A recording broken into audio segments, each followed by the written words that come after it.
Halo pemirsa yang ada di rumah, nah sekali rasanya hari ini saya Vivi Kusuma bisa menemani Anda di program Bangga Jateng.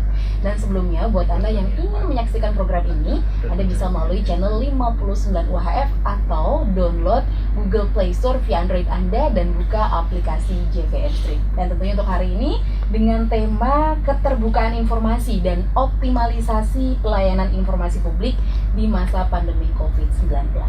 Pemirsa, darurat kesehatan akibat COVID-19 telah mempengaruhi pelayanan informasi publik di sebuah badan publik. Dan hal ini jelas berakibat kepada keterbatasan dalam melakukan pelayanan publik secara langsung. Dan tentunya konsekuensinya sendiri di era digital seperti ini, badan publik dituntut untuk memanfaatkan seluruh kanal komunikasi yang tersedia dalam memberikan keterbukaan informasi publik yang seluas-luasnya kepada masyarakat. Nah, pelayanan informasi publik dituntut untuk melakukan inovasi dan memanfaatkan teknologi informasi yang memprioritaskan penyampaian informasi secara berkala kepada masyarakat. Dan tentunya untuk inovasi yang dilakukan tetap menghasilkan kinerja dan hasil yang maksimal. Oleh karena itu, hari ini kita kedatangan tamu spesial, yaitu yang pertama dari KIP, ada Bapak Slamet Haryanto SHMH, Komisioner KIP Jateng. Halo Bapak, apa kabar? Baik Bu. Sehat ya? Sehat alhamdulillah. Baik, dan selanjutnya ini dari Ibu Kristina Inti STMM selaku Kabid KIP Kabupaten Pati dari Diskom Info ya Ibu ya, betul ya? Baik, dan dengan tema keterbukaan informasi dan optimalisasi pelayanan informasi publik di masa pandemi COVID-19. Kita langsung menuju ke pertanyaan pertama, yaitu kepada Bapak Slamet ya. Bapak, ini untuk tugas dan fungsi pokok dari Komisi Informasi Publik ini apa saja sih? Ya, sebenarnya kalau berbicara tugas dan fungsi Komisi Informasi ini dalam rangka menyelesaikan, menerima, kemudian memeriksa dan memutus sengketa. Tetapi tidak hanya sebatas menerima, memeriksa dan memutus sengketa informasi, kami juga memberikan penguatan terhadap badan publik, khususnya untuk memastikan bahwasanya badan publik itu telah menjalankan Undang-Undang Keterbukaan Informasi Publik. Baik, dan untuk selanjutnya, di masa pandemi COVID-19, bagaimana Pak untuk Komisi Informasi Publik ini beradaptasi tentunya dalam menjalankan tugas dan fungsinya? Ya, di tema kami dalam rangka memastikan seluruh badan publik itu menjalankan tata kelola keterbukaan di masa pandemi ini, kami melakukan upaya kepada seluruh badan publik termasuk pemerintah kabupaten dan kota agar supaya di masa pandemi COVID ini tetap menjalankan pelayanan publik, khususnya pelayanan keterbukaan informasi yang dulunya itu bisa datang langsung untuk sebuah pelayanan publik, untuk sebuah akses informasi. Maka di masa pandemi COVID ini datang langsung mulai dibatasi karena mengingat untuk mengantisipasi proses penyebaran juga. Maka Komisi Informasi memastikan bahwasanya setiap badan publik punya SOP untuk memberikan pelayanan kepada publik di masa pandemi ini. Nah, itu yang kita pastikan ke seluruh badan publik. Tetap bisa melayani untuk publik, tapi masih ada pembatasan sesuai SOP ya Bapak? Betul, karena kan meminimalisir penyebaran COVID ya, salah satunya jaga jarak, kemudian tetap menggunakan masker atau face, kemudian cuci tangan. Ini salah satu upaya. Nah, di masa pandemi ini kemudian tidak mengurangi intensitasnya badan publik, misalkan pemerintah Kabupaten Pati ya, dalam memberikan pelayanan kepada publik. Mereka tetap jalan seperti biasa. Cuman standar-standar kesehatan, standar penanganan pelayanan di masa pandemi ini tetap dijalankan. Baik, kita balik ke Kominfo dulu, ya. Bapak Slamet. Selanjutnya untuk Ibu Kristina, Bu, bagaimana untuk peran Kominfo Kabupaten Pati tentunya dalam mendorong terwujudnya keterbukaan informasi publik khususnya di masa pandemi seperti ini? Terima kasih. Jadi kami di sini di Kominfo Kabupaten Pati, memang salah satu tugas kami adalah mengupdate informasi publik yang terkait dengan serta-merta, kemudian setiap saat, kemudian berkala, dan yang dikecualikan itu harus kita terupdate terus. terutama pada pandemi masa COVID ini, kami tetap menjalankan tugas kami seperti bagaimana mestinya. Tetapi memang ada pembatasan tadi seperti yang dikatakan oleh Pak Slamet bahwa di pandemi COVID-19 ini kami membatasi bahwa pelayanan kami tetap menjalankan tetapi melalui surat. Jadi tidak datang langsung seperti biasanya. Kalau biasanya itu mereka bisa langsung ke kantor kami meminta permohonan, mereka mengisi data, kemudian ditindaklanjuti. Untuk di pandemi COVID-19 memang kami batasi, tetap kita berjalan pelayanannya tetapi hanya melalui surat. Itu pun sudah kami informasikan di website kami di PPID Kabupaten Pati. Oke, dan tentunya juga masih tetap efektif ya, Bu? Masih. Baik, terkait dengan standar pelayanan informasi di Kominfo sendiri, Ibu, saat ini penyelenggaraan pelayanan informasi publik itu seperti apa di masa pandemi COVID-19? Di masa pandemi COVID-19 itu sudah bisa langsung masuk ke websitenya PPID Kabupaten Pati. Itu ada di alamat ppid.patikap.go.id, dan di sana sudah ada menu khusus untuk layanan. Layanan itu bisa langsung diklik di layanan. Kemudian di sana itu sudah ada mekanisme permohonan informasi seperti apa, standarnya seperti apa pelayanan, mekanismenya, kemudian formulirnya, permohonannya, informasi seperti apa, formulir keberatan, semua sudah ada di dalam situ. Sehingga masyarakat sebenarnya memudahkan masyarakat karena sekarang kan sudah eranya sudah digital. Jadi semua kita sampaikan sudah ada di website PPID Kabupaten Pati. Ya. Lebih lengkap, betul. Apapun itu nanti bisa diakses lewat website. Betul, ya. Seperti Baik, itu. Dan kita beralih menuju ke Pak Slamet kembali. Bapak, untuk informasi publik seperti apa yang bisa diminta oleh masyarakat terkait keterbukaan informasi publik sekarang ini? Ya, kalau kita itu kan mengklasifikasi ya, mana informasi yang sifatnya bisa terbuka, mana informasi yang tertutup. Nah, terbuka ini kan ada 3 klasifikasi. Informasi yang tersedia setiap saat. Jadi informasi ini ketika ada permohonan baru dilayani atau diberikan. Kemudian yang kedua, informasi yang wajib diumumkan secara berkala. Jadi badan publik punya kewajiban untuk mengumumkan secara berkala untuk diupdate informasi itu. Dan yang ketiga yang sifatnya terbuka adalah informasi serta-merta. Informasi serta-merta ini kan informasi yang menyangkut hajat hidup orang banyak. Nah, contoh di masa pandemi COVID ini merupakan informasi yang sifatnya serta-merta. Karena ini menyangkut hajat hidup orang banyak, maka kewajiban badan publik dalam hal ini pemerintah Kabupaten Pati untuk mengumumkan. Dan itu tadi bisa disampaikan melalui website yang dimiliki oleh pemerintah Kabupaten Pati.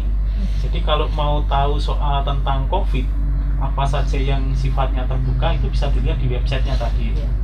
Nah, beberapa itu misalkan di masa pandemi COVID ini kan terutama apa sih yang disebut dengan COVID ini informasi awal.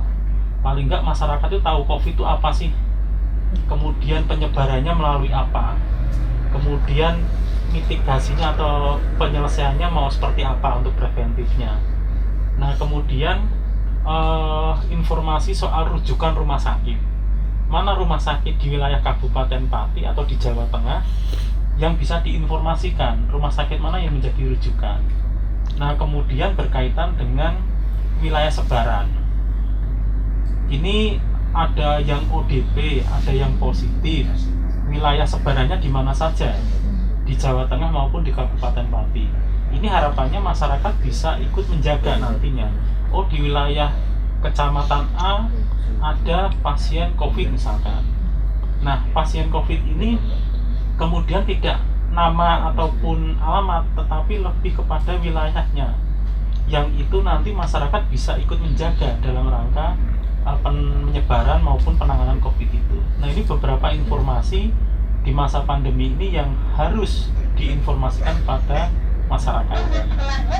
Oke, baik. Kemudian untuk melanjuti prosedur atau cara masyarakat sendiri agar bagaimana bisa meminta atau mengajukan permohonan terhadap informasi yang ingin diketahui, itu bagaimana Pak untuk prosedurnya sendiri? Ya, kalau prosedur saya kira disesuaikan dengan SOP yang dimiliki oleh badan publik ya, dalam hal ini pemerintah Kabupaten Pati khususnya. Nah, SOP ini tinggal masyarakat Kalau yang karena di masa pandemi ini sifatnya sudah online ya tadi disampaikan, maka masyarakat tinggal nyampaikan melalui email yang disediakan, kemudian pemerintah Kabupaten Pati untuk dalam hal ini PPID-nya untuk memberikan dalam tempo waktu 10 hari. Kalau yang datang langsung itu datang langsung kepada PPID, kemudian PPID meregister permohonan itu dalam tempo waktu 10 hari tetap harus memberikan atau menjawab dari permohonan yang diminta oleh masyarakat. Itu simpelnya seperti itu, tapi secara detail nanti pemerintah Kabupaten Pati yang bisa menjelaskan bagaimana prosedur permohonan di lingkungan pemerintah Kabupaten Pati.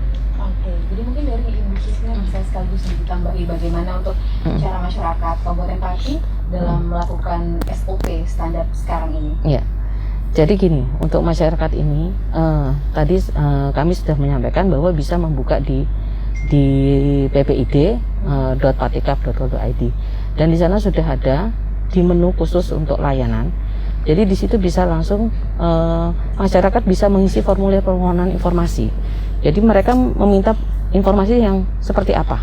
Jadi di situ sudah ada draft yang formulir, bisa diisi langsung oleh masyarakat, kemudian bisa dikirimkan ke kami. Karena masa pandemi ini, jadi ya pengisiannya itu kami batasi memang melalui surat. Jadi suratnya langsung ke kantor kami di Jalan R.A. Kartini nomor 1A Pati. Kemudian setelah itu dalam 10 hari memang kami harus menindaklanjuti karena memang sudah seperti itu peraturannya dan kami tindak lanjuti.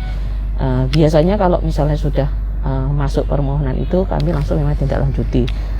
Misalnya kalau di belakangan ini memang setelah ada pandemi COVID itu terus terang aja belum ada permohonan yang masuk ke kami. Sampai saat ini belum ada Pak. Jadi kalau sebelumnya memang ada dan mereka biasanya langsung ke kantor kami. Tapi setelah COVID ini memang belum pernah ada yang pemohon yang ada ke kami untuk meminta informasi, itu belum ada.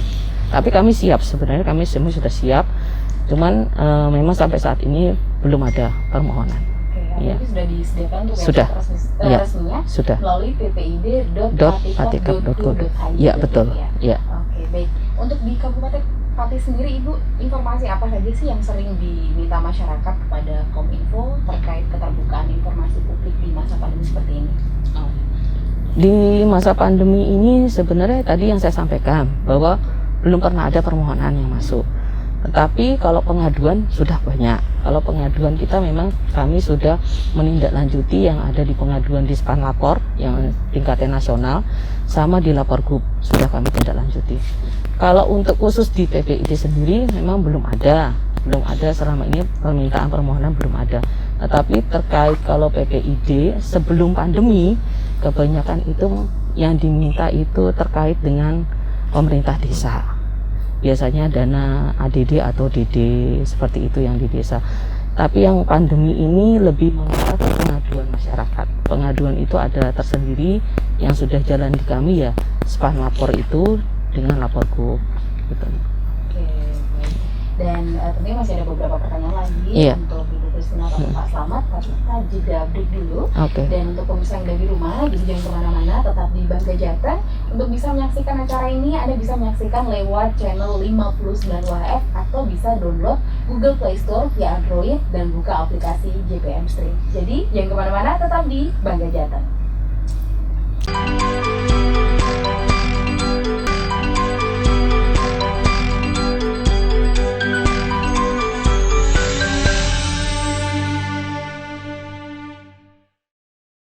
Baik, terima kasih pemirsa, Anda masih tetap di Bangga Jateng dan tentunya dengan tema keterbukaan informasi dan optimalisasi pelayanan informasi publik di masa pandemi COVID-19. Dan tentunya masih bersama Bapak Slamet Haryanto SHMH selaku Komisioner KIP Jateng dan Ibu Kristina ITSTMM selaku Kabid KIP Kabupaten Pati. Dan kita langsung menuju ke pertanyaan selanjutnya saja, Bapak. Kita menuju ke Ibu Kristina terlebih dahulu. Ibu, untuk sekarang ini, keterbukaan informasi yang dilakukan oleh badan publik di masa pandemi COVID-19 biasanya dengan cara seperti apa? Apakah masih dengan cara yang sama ataukah sudah ada banyak perubahan? Terima kasih. Jadi untuk untuk di masa pandemi ini memang untuk caranya itu sudah berubah, karena yang dulunya website kami di PPID Kabupaten Pati itu tidak ada menu khusus COVID-19.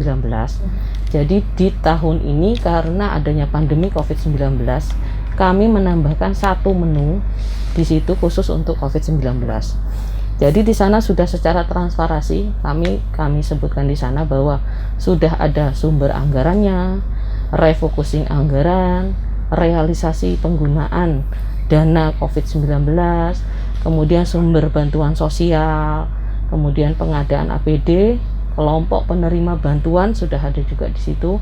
Kemudian mekanisme dan prosedur bantuan sosial seperti apa sudah tercantum di sana, regulasi kelengkapan protokol kesehatan serta regulasi kebijakan spesifik daerah dan regulasi lainnya. Jadi di sini kami memang bekerja sama dengan Dinas Kesehatan serta Dinas Sosial, di mana supaya semua informasi-informasi ini adalah informasi yang memang akurat dan benar sesuai apa adanya yang ada di Kabupaten Pati, seperti itu, Mbak. Iya, dan tentunya informasinya sudah akurat dan itu bisa diakses oleh seluruh Bisa, masyarakat secara bisa. terbuka. Iya betul, sangat-sangat bisa. Oke. Iya. Baik, dan ini menarik sekali terkait dengan pengaduan atau laporan barangkali seperti apa yang Ibu sudah jelaskan, sampai detik ini masih belum ada informasi yang laporan yang masuk ya Bu ya.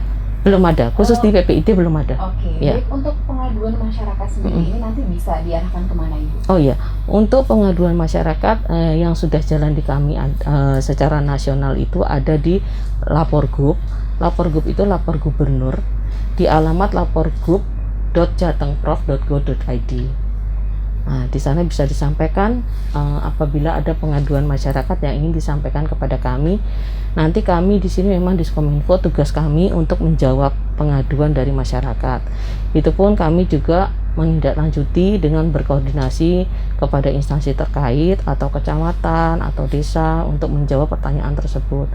Dan kemudian yang kedua, secara nasional kami juga sudah ada yang namanya Spanlapor. Spanlapor itu secara nasional, ya itu dengan alamat lapor.go.id.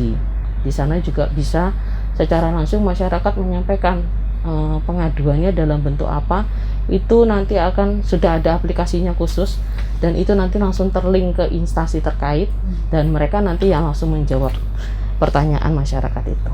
Begitu Mbak. Barangkali Bu, untuk selama ini di luar Kabupaten Pati sendiri untuk skala provinsi atau nasional biasanya pengaduannya seperti apa saja sih Bu?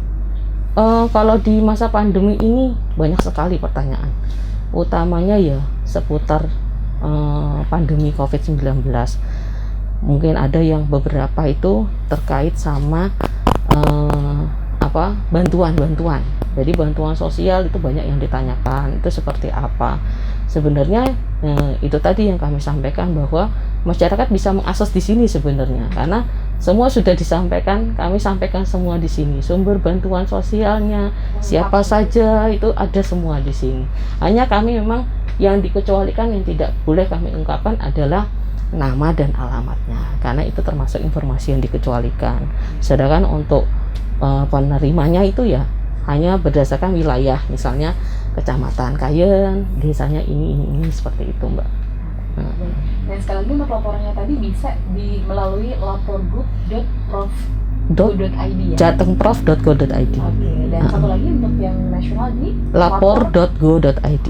Baik, dan barangkali itu memang sangat penting dan yang dibutuhkan saat ini oleh masyarakat. Ya. Oke, baik, terima kasih Bu. Ya. Kita berlanjut ke Pak Slamet. Untuk pertanyaan berikutnya, Bapak, di masa pandemi COVID-19 tentunya masyarakat sangat membutuhkan informasi terkait hal tersebut. Bagaimana Pak untuk Komisi Informasi Publik ini mendorong pemerintah daerah untuk proaktif menyampaikan informasi publik terkait virus COVID-19 saat ini? Apalagi seperti kita tahu ya Pak, sampai detik ini masih banyak masyarakat yang tidak percaya. Bagaimana Bapak? Ya, kalau peran kami Komisi Informasi Provinsi Jawa Tengah terhadap badan publik dalam rangka menginformasikan berkaitan dengan pandemi COVID ini, kami dalam instrumen penilaian kami ya, dalam instrumen monitoring kami, itu kami memastikan bahwa setiap badan publik khususnya kabupaten kota itu punya menu tersendiri, menu untuk menyampaikan seputar COVID. Tadi beliau Bu Christina sudah sampaikan di menu websitenya PPID Kabupaten Pati itu sudah ada menu khusus soal corona, mulai dari bantuan sosial, mulai dari anggaran berapa yang digunakan, kemudian berkaitan dengan wilayah mana sebaran COVID itu dan seterusnya, itu terinformasikan. Nah, tugas kami di Komisi Informasi memastikan setiap badan publik itu sudah memiliki menu itu. Kemudian dari sisi isiannya, substansi dari menu corona itu apakah sudah memenuhi standar-standar yang kami tentukan, bahwa setiap badan publik itu menginformasikan berkaitan dengan seputar COVID, mulai dari berapa sih Kabupaten Pati yang ODP misalkan, berapa sih yang positif, terus ada di wilayah mana sebaran itu. Nah, terus soal bantuan sosial ini kan penting, karena agar supaya masyarakat ini nggak simpang siur menerima informasi. Ada bantuan apa saja sih yang harus diterima oleh masyarakat. Nah, kami memastikan bahwasannya setiap badan publik itu menginformasikan itu, agar supaya nanti masyarakat tahu, oh ternyata masyarakat itu dapat bantuan ABC misalkan. Nah, kewajiban beliau Bu Christina ini selaku badan publik di pemerintah Kabupaten Pati menginformasikan itu, dan itu sudah disampaikan tadi ada di menu khusus berkaitan dengan corona. Nah, di situ kalau mau lihat-lihat apa saja ada di situ. Baik. Dan tentunya Pak, ini saya jadi penasaran, sampai saat ini ada nggak sih Pak badan publik yang tidak melaksanakan keterbukaan informasi publik terkait COVID-19? Dan jika memang benar ada, ini apa Pak tindakan dari Komisi Informasi Publik terhadap hal tersebut? Ya, kalau dari 35 kabupaten kota ya yang kami monitoring, itu 35 kabupaten kota sudah punya menu layanan berkaitan dengan COVID-19. Tetapi apakah seluruh informasi yang kita harapkan diinformasikan? Tidak. Ya, misalkan tadi yang kami sampaikan, ada nggak peta sebaran COVID? Kemudian menginformasikan nggak jumlah yang pasien positif, yang ODP dan seterusnya? Menyampaikan nggak keuangan yang selama ini digunakan untuk penanganan COVID? Terus kemudian ada nggak bantuan-bantuan yang masuk ke pemerintah kabupaten kota? Nah, kita memastikan itu. Tetapi di 35 kabupaten kota itu sudah punya menu itu semua. Itu cuma memang tidak semua ya, tidak semua kemudian menginformasikan apa yang kami minta, gitu. Oke, baik. Untuk tindakannya sendiri bagaimana Pak? Nah, sedangkan untuk tindakan bagi kami ya, hasil monitoring dan evaluasi ini kita sampaikan ke pimpinan badan publik. Misalkan kabupaten kota mana ada informasi yang belum diinformasikan. Nah, hasil monitoring ini kita sampaikan ke pimpinan badan publik, agar supaya pimpinan badan publik ikut mengawasi, kemudian melakukan penyempurnaan terhadap catatan-catatan kami. Itu. Baik. Terima kasih Pak Slamet, dan kita menuju ke Bu Christina kembali. Ibu, tapi untuk di masa digital seperti ini, penggunaan media sosial itu memang sangat penting. Nah, terkait media sosial sendiri, mungkin bisa diinformasikan kepada masyarakat khususnya Kabupaten Pati? Ya, terima kasih. Jadi untuk media sosial, memang di situ kami banyak memberikan informasi-informasi positif.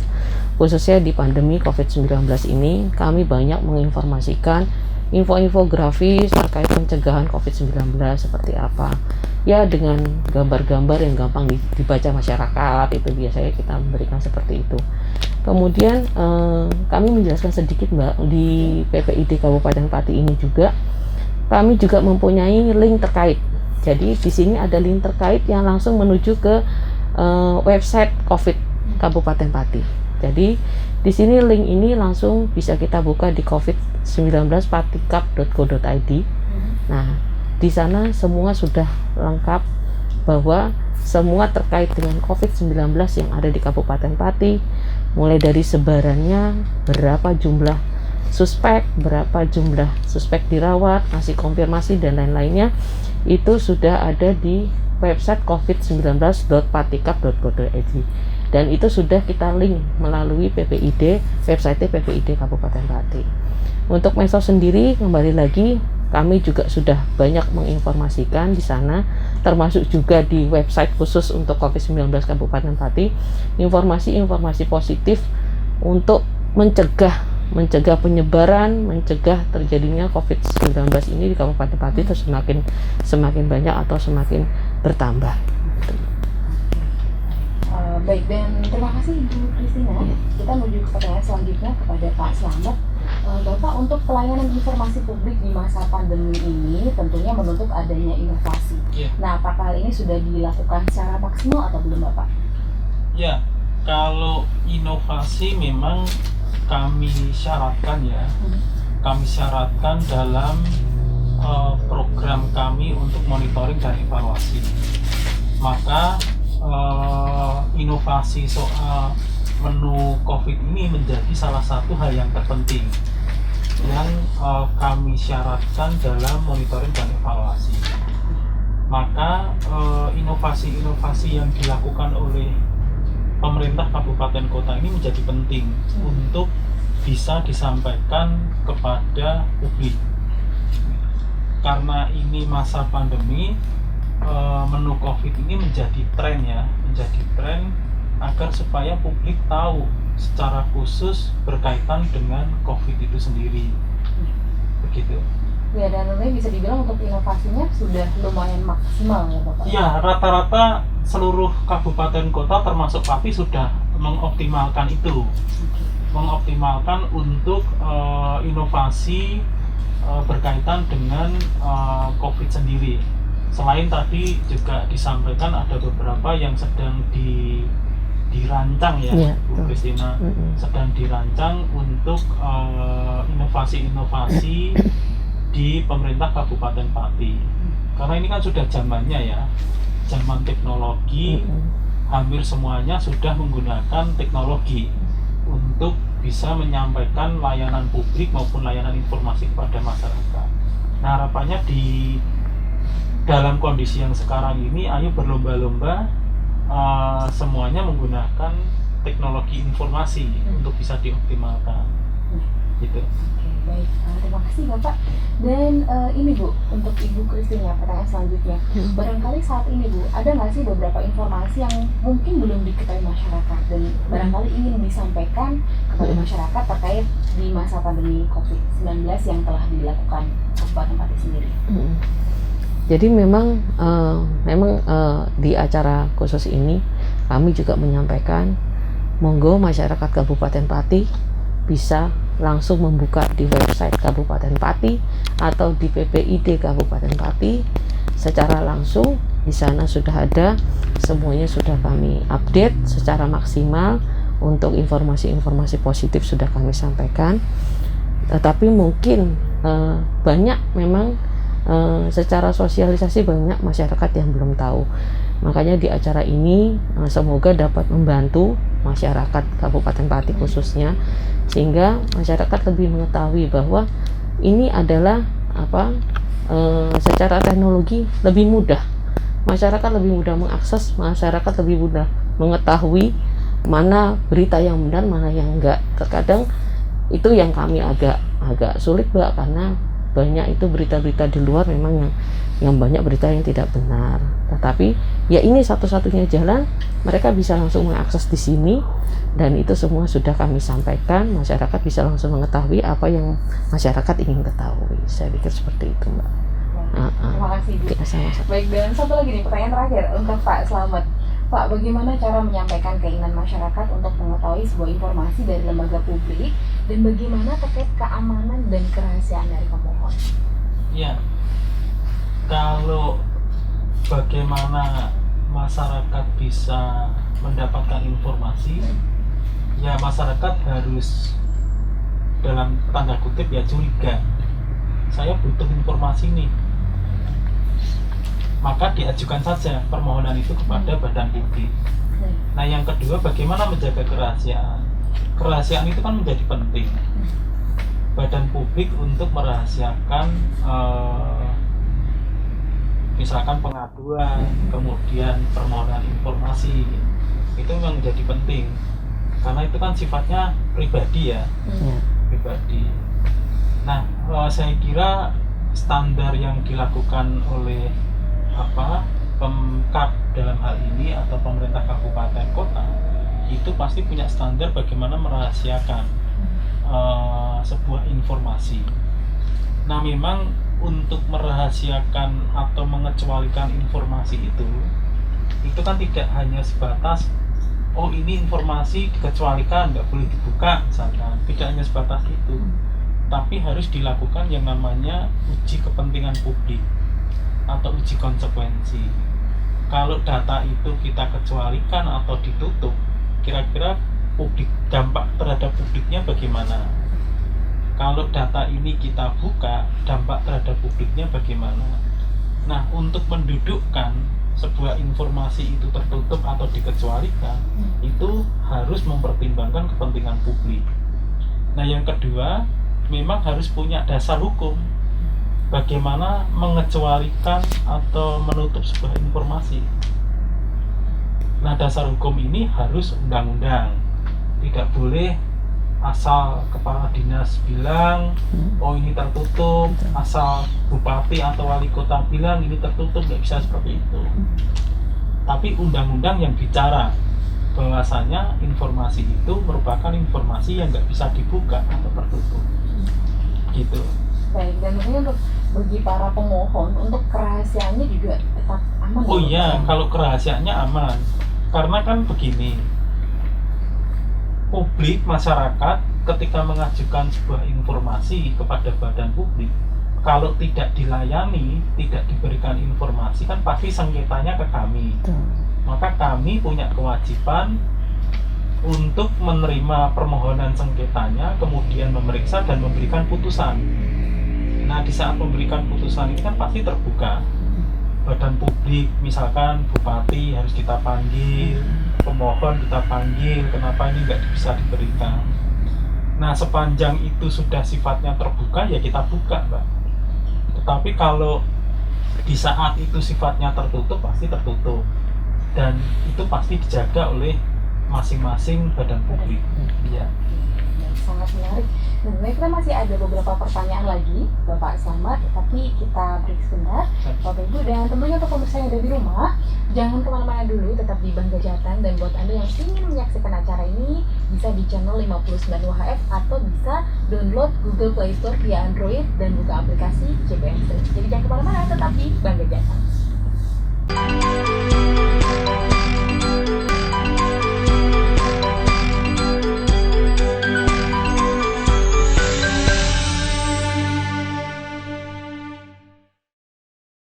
Baik, terima kasih pemirsa, Anda masih tetap di Bangga Jateng, dan kali ini kita kedatangan tamu spesial satu lagi, yaitu ada Bapak Karsiman Rosyid BA SAG ME selaku anggota Dewan Riset DRD Kabupaten Pati yang sekaligus merupakan pimpinan Muhammadiyah Ketua Bidang Kebijakan Publik. Betul ya Bapak ya? Bapak gimana kabarnya hari ini? Alhamdulillah sehat. Sehat, dan harus sehat ya Pak ya? Insya Allah. Insya Allah. Baik, dan terima kasih Bapak. Ini juga di sini masih ada Bapak Slamet Haryanto SHMH selaku Komisioner KIP Jateng. Dan kita langsung menuju ke pertanyaan selanjutnya. Kita beralih ke Bapak Karsiman terlebih dahulu. Iya. Bapak, bagaimana sih untuk sebenarnya harapan masyarakat terkait keterbukaan informasi publik tentunya di masa pandemi COVID-19 seperti ini? Ya, harapan masyarakat itu kan tentunya sesuai dengan kebutuhan masyarakat. Jadi setiap warga masyarakat mempunyai harapan untuk dapat memenuhi kebutuhannya. Yang jadi persoalan adalah sejauh mana pemahaman masyarakat terhadap arti pentingnya informasi publik. Nah, disitulah pentingnya edukasi yang harus dilakukan oleh pemerintah untuk memahamkan mereka melalui sosialisasi dan sebagainya, sehingga masyarakat itu sadar bahwa informasi itu sangat penting, sangat diperlukan. Karena untuk mengatasi problem kehidupan orang butuh informasi. Caranya mengatasi kesulitan apa saja kan diperlukan informasi. Nah, disitulah menurut saya masyarakat itu perlu ditumbuhkan kesadarannya, diberdayakan untuk memahami arti pentingnya sebuah informasi bagi kehidupan, baik untuk pengembangan dirinya maupun untuk kepentingan kehidupan sosial. Saya kira di era demokratisasi, sebuah informasi keterbukaan publik itu menjadi satu keharusan. Tetapi kesadaran masyarakat menurut saya masih sangat kurang, karena masyarakat sendiri dia akan mencari dan membutuhkan informasi kalau dia menyadari arti pentingnya informasi. Yang justru kebanjiran informasi melalui WA dan sebagainya itu kan informasi-informasi yang sesungguhnya menurut saya kurang penting, kurang berarti bagi persoalan pembangunan, persoalan kebutuhan masyarakat, tapi lebih kepada sendaguro dan sebagainya. Nah, ini masyarakat juga perlu diedukasi agar cerdas. Jadi banjirnya informasi melalui berbagai media, terutama melalui WA dan sebagainya ini, masyarakat tetap bisa memilah dan memilih informasi mana yang bisa mempunyai manfaat bagi pemenuhan kebutuhan hidupnya. Saya kira gitu. Baik, sebenarnya untuk harapan masyarakat terkait keterbukaan informasi publik juga sangat tinggi. Tapi sebelumnya juga masyarakat harus paham terlebih dahulu ya Bapak. Iya, arti pentingnya itu ya. Oke, baik. Selanjutnya Bapak Karsiman, untuk pertanyaan kedua, apakah keterbukaan informasi yang dilakukan pemerintah selama ini sudah memenuhi harapan masyarakat secara umum? Ya, saya kira keterbukaan informasi kaitannya dengan relasinya dengan masyarakat itu kan mesti harus menggunakan instrumen sesuai dengan tingkat kecerdasan dan kemampuan masyarakat. Kalau misalnya dengan website dan sebagainya, masyarakat di pedesaan yang susah untuk menggunakan alat-alat komunikasi dan sebagainya, itu kan tidak bisa menjangkau. Jadi keterampilan dan kemampuan masyarakat, kalau anak-anak muda saya kira lebih cepat untuk adaptasi dengan teknologi digital itu. Tapi yang sudah tua ini, tentunya keterbukaan itu efektif dan tidaknya sangat dipengaruhi oleh instrumen yang dipakai. Jadi keterbukaan sesungguhnya harus memperhatikan faktor-faktor metode dan instrumen seperti apa agar supaya message pesan ini bisa sampai pada masyarakat dan sesuai dengan kebutuhan masyarakat. Kalau disampaikan informasi yang betul-betul misalnya, tapi masyarakat tidak sadar arti pentingnya kan tidak diperhatikan. Seperti orang ceramah menurut dia bagus, tapi masyarakatnya tidak membutuhkan dan tidak mau mendengarkan. Saya kira itu. Jadi bagaimana memilih instrumen yang dipakai pemerintah agar keterbukaan informasi yang disampaikan ke masyarakat punya daya tarik. Karena ketika dilakukan identifikasi kebutuhan masyarakat untuk kepentingan musrenbang, kecamatan dan desa, ini jarang sekali masukan dari masyarakat yang berkaitan dengan Kominfo. Tapi yang banyak itu ya pendidikan, untuk kesehatan, sarana fisik, seperti itu. Oke, baik. Kita berlanjut ke Pak Slamet dulu. Pak Slamet menanggapi apa yang telah disampaikan oleh Pak Karsiman tadi, Pak, terkait dengan ini untuk penyampaian informasi ke publik barangkali melalui teknologi digital. Hal itu memang sangat mudah dipahami oleh para muda-mudi masa kini. Bagaimana Pak untuk solusinya kepada para orang tua yang barangkali masih gaptek? Gimana Pak solusinya? Ya, pertama saya jawab dulu tanggapi ya. Beliau Pak Karsiman. Memang di monitoring dan evaluasi kami terhadap pemerintah kabupaten kota, kami belum menyertakan instrumen berkaitan dengan persepsi masyarakat terkait dengan tata kelola layanan informasi publik. Barangkali ini menjadi hal penting, bahwasanya kita butuh tahu sejauh mana persepsi masyarakat terhadap badan publik atau terhadap pemerintah untuk tata kelola keterbukaannya. Apakah baik, apakah dilayani, atau bagaimana, kita belum punya itu. Tapi ini menjadi catatan penting yang harus dilakukan menjadi salah satu instrumen monitoring dan evaluasi. Nah, yang kedua berkaitan dengan apakah informasi-informasi itu dibutuhkan oleh publik sebenarnya. Nah, memang di dalam Undang-Undang 14 tahun 2008 tentang keterbukaan informasi publik, itu memang salah satu tujuannya adalah untuk menciptakan partisipasi publik dalam proses perencanaan pembangunan ke depan, dalam proses perencanaan pembangunan berkelanjutan. Nah, ketika informasi ini dibuka, setidaknya informasi itu bisa diambil oleh masyarakat.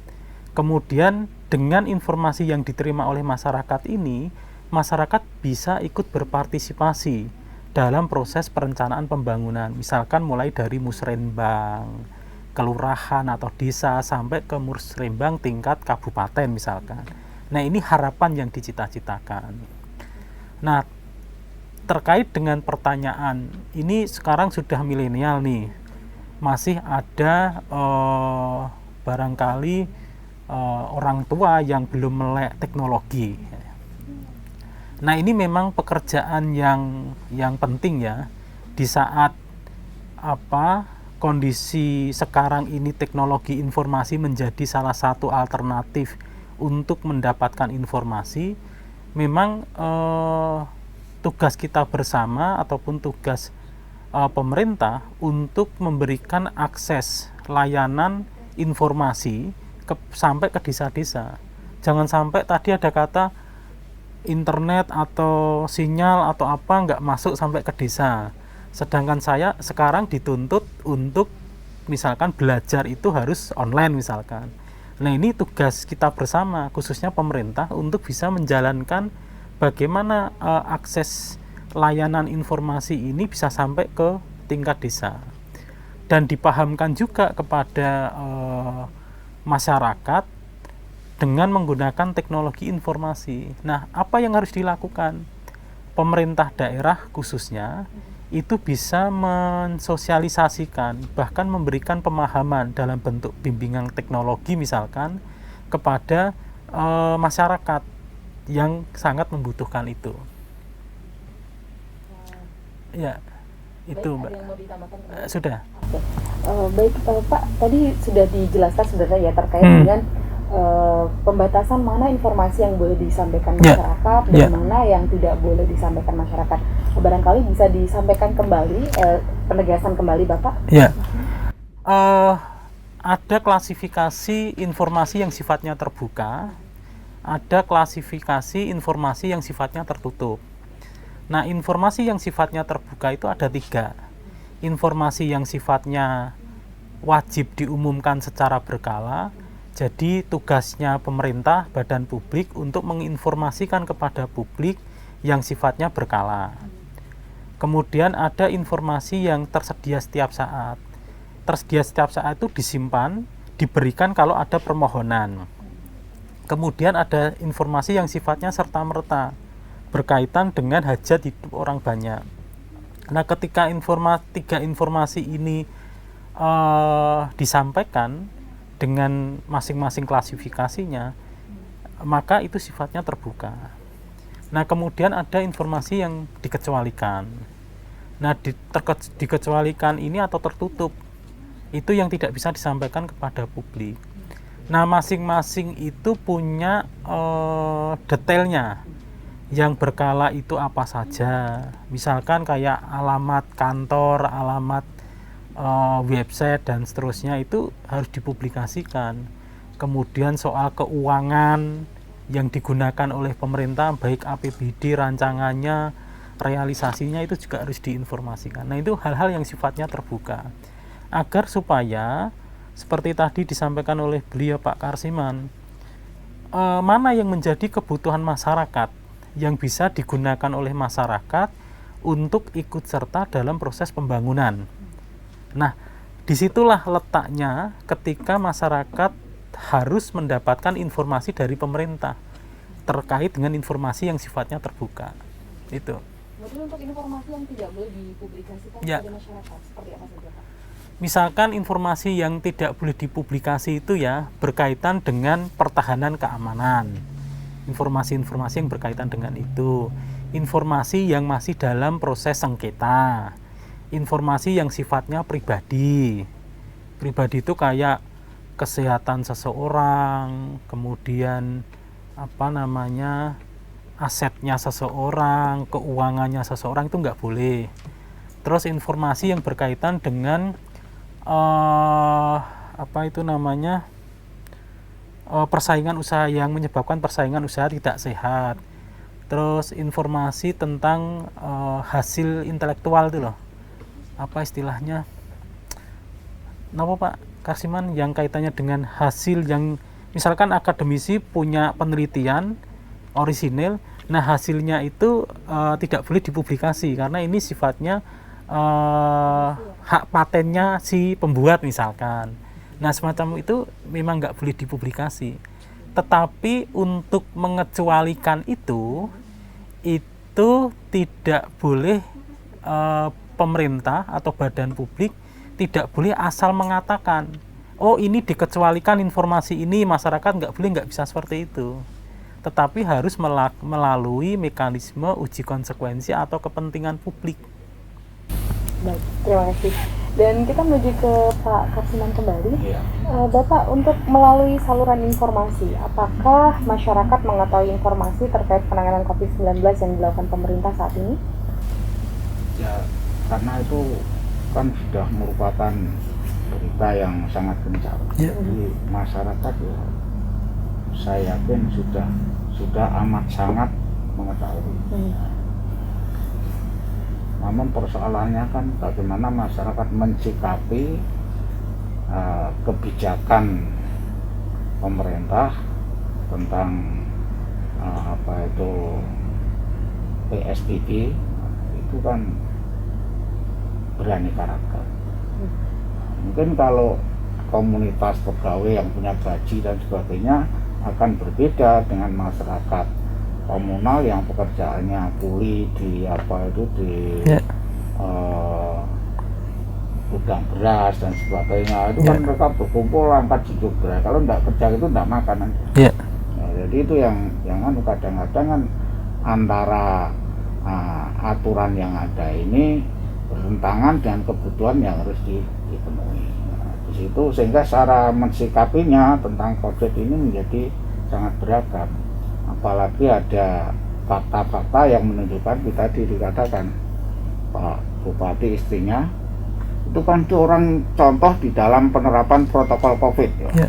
Tapi malah meninggal itu. Akhirnya kan masyarakat juga menjadi kurang percaya apakah benar dengan protokol COVID itu menjamin seseorang tidak akan terkena COVID. Nah, sehingga sikap semacam itu, lah inilah pentingnya pemberdayaan masyarakat di bidang informasi agar dia bisa memperoleh pemahaman yang benar dan bermanfaat bagi dirinya.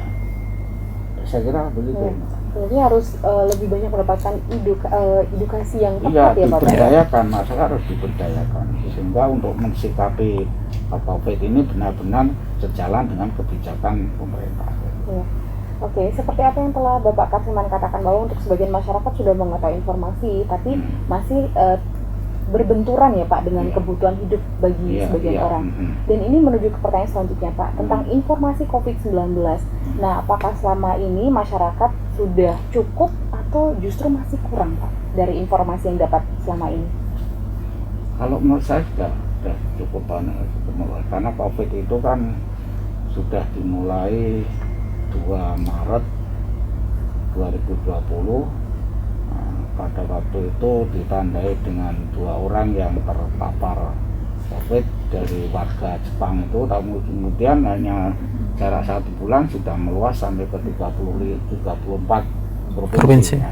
Nah, dengan itu kan akhirnya berita ini menjadi meluas, dan masyarakat juga tentunya banyak yang ketakutan dengan itu. Saya waktu mendapat sosialisasi dari dokter itu ya takut dengan itu.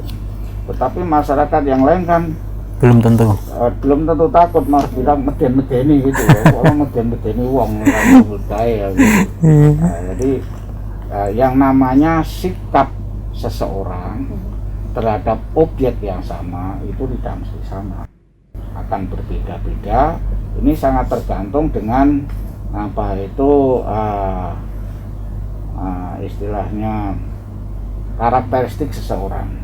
Jadi pengetahuan yang telah mereka miliki ini akan berpengaruh terhadap sikap terhadap objek yang sama.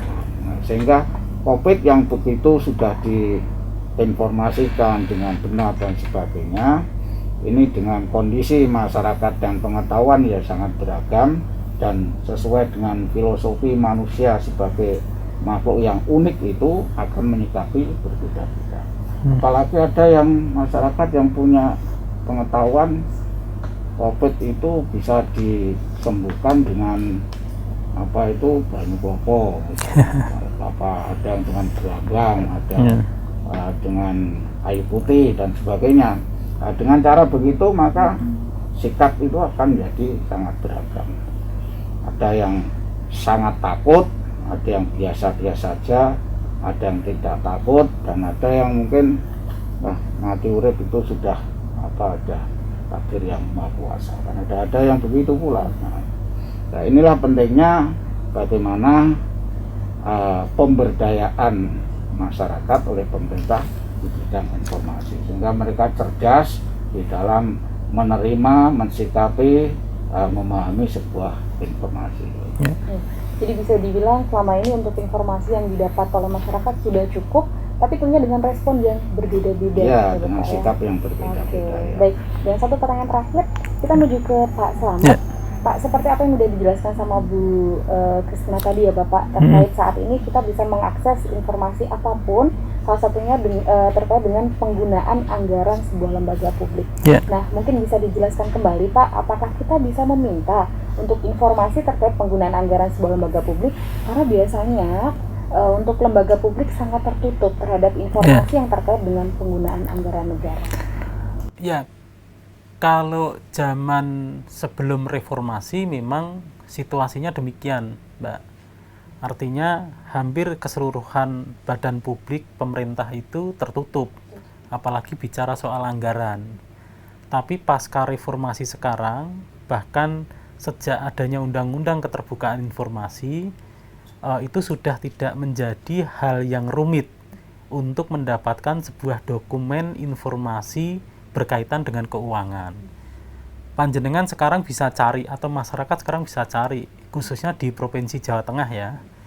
Di Provinsi Jawa Tengah, di tingkat kabupaten kota misalkan, pengen cari APBD, pengen cari realisasi anggaran, uangnya digunakan untuk apa saja, bisa lihat di website masing-masing pemerintah. Artinya mindset pemerintah atau badan publik sekarang sudah berbeda sejak reformasi, sejak adanya Undang-Undang Keterbukaan. Nah, untuk mengukur apakah benar seperti itu bisa dilihat di websitenya, karena hampir keseluruhan 35 kabupaten kota bahkan SKPD provinsi sudah menginformasikan berkaitan dengan keuangan, baik APBD, realisasi penggunaannya, catatan atas laporan keuangan, bahkan hasil laporan BPK pun LHP-nya itu sudah bisa diinformasikan gitu. Oke, jadi untuk saat ini kita tidak perlu khawatir karena seluruh informasi seperti yang telah Bapak jelaskan tadi sudah ada detailnya. Sudah ada. Bisa diakses melalui website Pemkab masing-masing. Betul. Baik, terima kasih. Dan Pak Slamet, Pak Karsiman jangan kemana-mana dulu. Siap. Kita masih ada satu segmen lagi.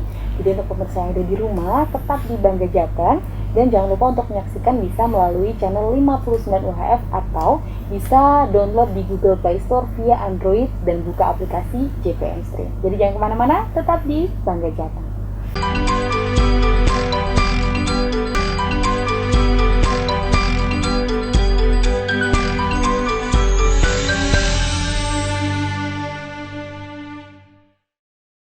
Baik, terima kasih pemirsa, Anda masih tetap di Bangga Jateng dan tentunya dengan tema keterbukaan informasi dan optimalisasi pelayanan informasi publik di masa pandemi COVID-19. Dan tentunya masih bersama Bapak Slamet Haryanto SMH dan Bapak Karsiman Rosyid DAS Pagi ME. Baik, kita langsung menuju ke pertanyaan berikutnya. Kita kembali ke Bapak Karsiman. Bapak, untuk terkait keterbukaan informasi publik saat ini, apakah selama ini mewakili masyarakat sudah puas terhadap kinerja dari lembaga publik atau pemerintah atau belum, Bapak? Oke. Jadi begini ya, kepuasan masyarakat terhadap pelayanan publik, termasuk di dalamnya ada pelayanan informasi publik. Ini menjadi sebuah keharusan dalam rangka peningkatan mutu pelayanan.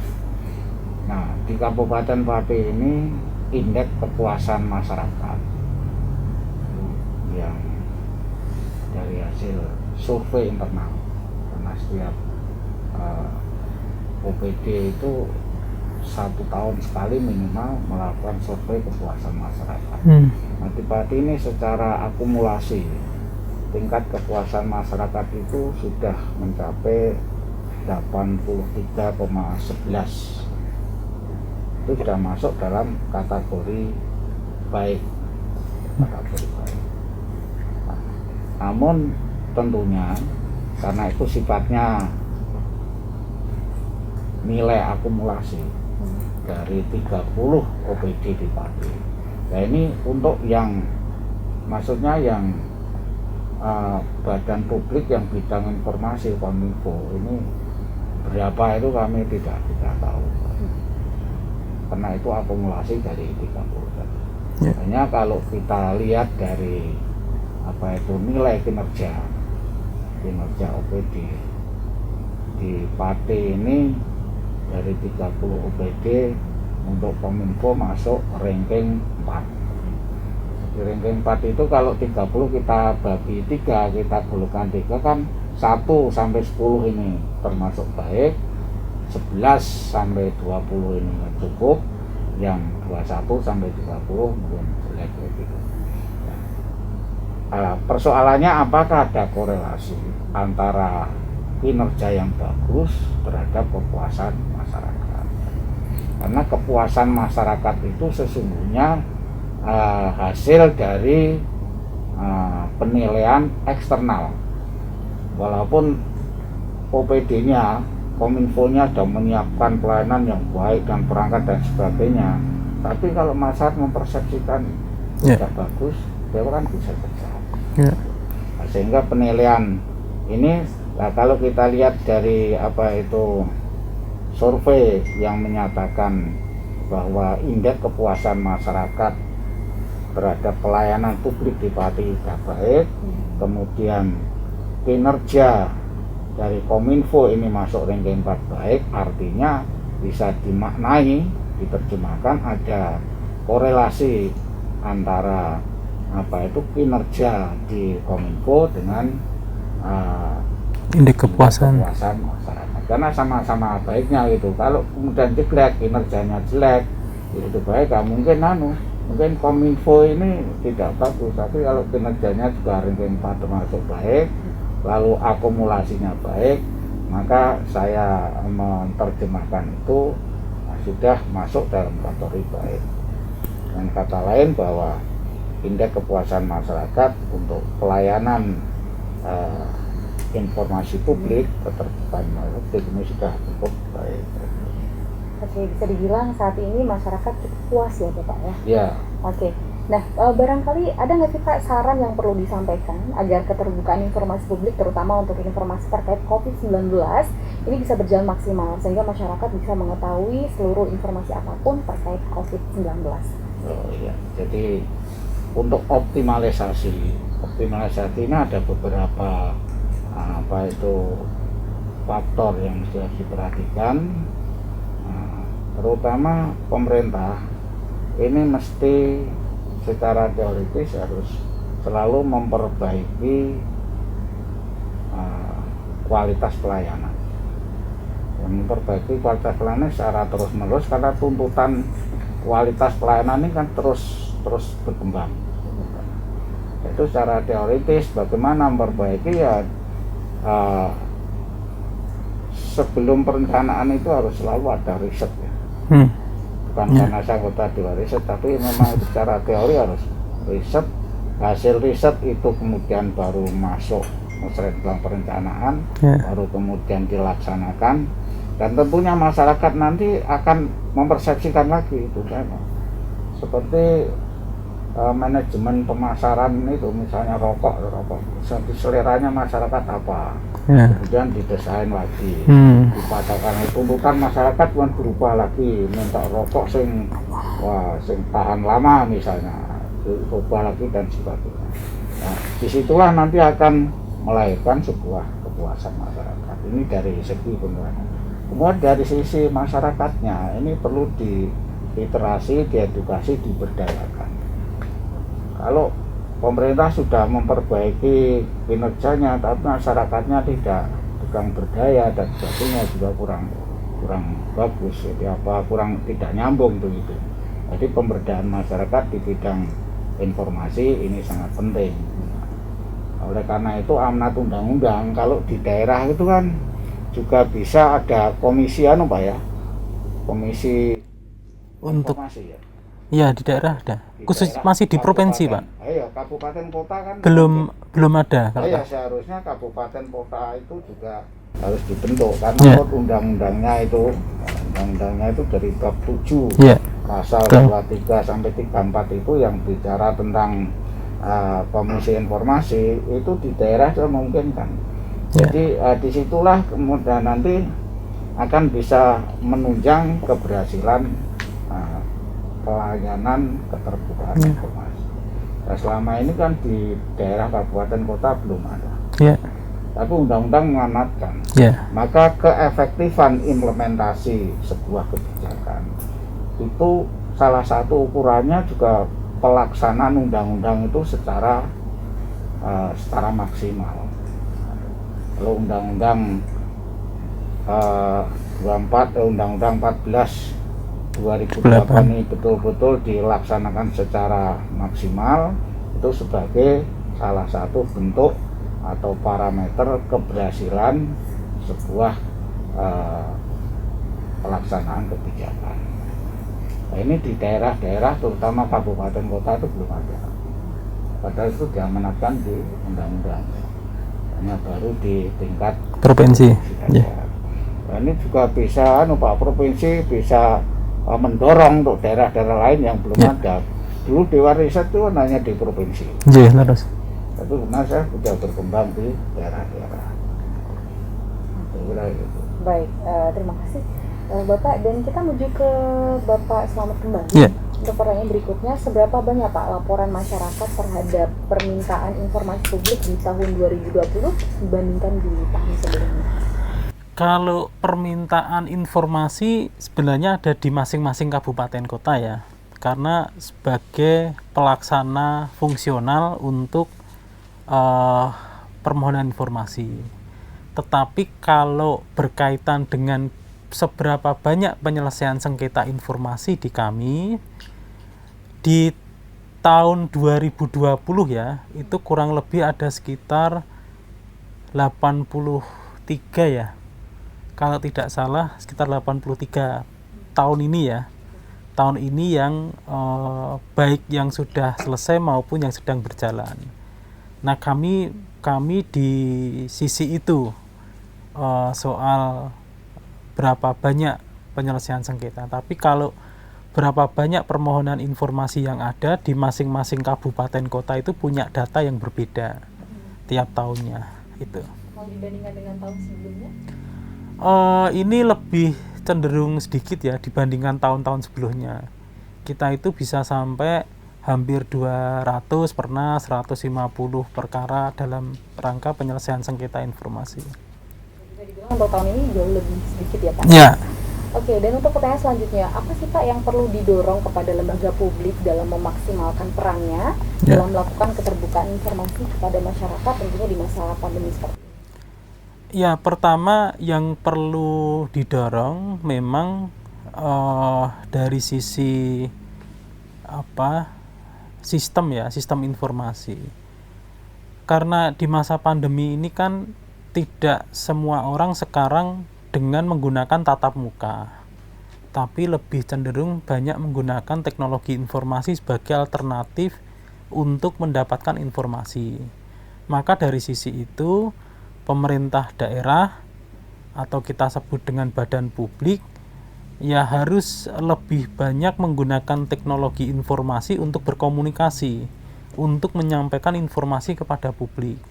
Ini yang harus dimaksimalkan agar supaya pelayanan publik itu bisa berjalan maksimal. Itu.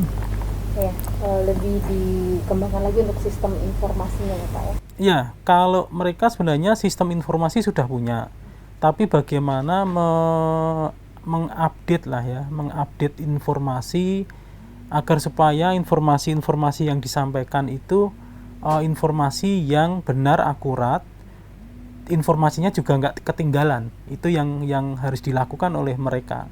Karena kalau sistem mereka udah punya, tapi apakah informasi itu diperbarui, diupdate, belum tentu. Lah itu yang harus dilakukan agar informasinya nggak ketinggalan. Tentunya bisa diterima oleh seluruh masyarakat dari berbagai elemen ya. Betul, ya. Baik. Dan kita kembali ke Pak Karsiman. Bapak, harapan masyarakat ke depan saat ini seperti apa Pak terhadap keterbukaan informasi publik, lembaga publik ataupun pemerintah tentunya di masa pandemi seperti ini? Harapannya seperti apa Pak? Ya, kembali seperti yang saya sampaikan tadi, tentunya harapannya pemerintah meningkatkan mutu atau kualitas pelayanan terkait dengan pelayanan informasi. Dan yang kedua, masyarakat diberdayakan sehingga masyarakat menjadi cerdas di dalam menerima informasi, karena informasi itu merupakan bentuk komunikasi timbal balik dua arah. Jadi bisa jadi pemerintah menyampaikan informasi, tapi informasi yang diterima masyarakat dikritisi oleh masyarakat. Ada feedback dari masyarakat ke pemerintah, ada pemerintah ke masyarakat. Nah, disitulah akan terjadi interaksi timbal balik yang baik apabila kedua-duanya memiliki kemampuan di dalam menelaah sebuah informasi yang berkualitas, yang bermanfaat bagi untuk pengembangan dirinya, pengembangan sosial maupun untuk mengatasi berbagai problem yang sedang dihadapi oleh masyarakat. Baik. Jadi ini untuk saat ini lebih diberdayakan kembali ya Pak ya untuk masyarakatnya, dan ada interaksi antara masyarakat dan pemerintah, gitu ya Pak ya? Iya, jadi ya maksud saya agar supaya kedua berarti antara masyarakat dan pemerintah ini terhadap pesan yang disampaikan ini bisa ada